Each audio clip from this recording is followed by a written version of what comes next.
Bollywood ನಟ ಸೈಫ್ ಅಲಿ ಖಾನ್ ಮತ್ತು ಅವರ ಕುಟುಂಬಕ್ಕೆ ಸಂಬಂಧಿಸಿದ ಭೋಪಾಲ್ನಲ್ಲಿರುವ 15,000 ಕೋಟಿ ರು ಮೌಲ್ಯದ ರಾಜವಂಶೀಯ ಆಸ್ತಿ ಈಗ ಶತ್ರು ಆಸ್ತಿ ಎಂದು ಘೋಷಿಸಲಾಗಿದೆ.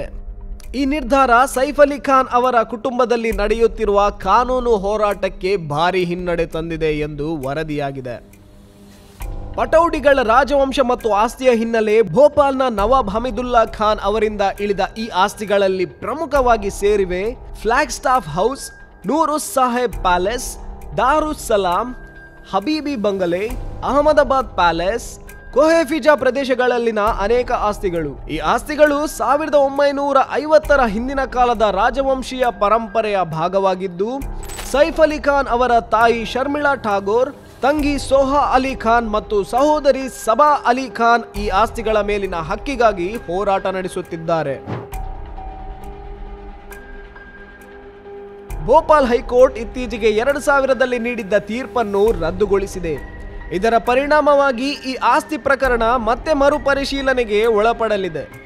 ಹೈಕೋರ್ಟ್ ತೀರ್ಪಿನ ಪ್ರಕಾರ ಈ ಆಸ್ತಿಗಳ ಮೇಲೆ ಸೈಫ್ ಕುಟುಂಬ ಹಕ್ಕು ಹೊಂದಿಲ್ಲ ಎಂದು ತೀರ್ಮಾನಿಸಲಾಗಿದೆ.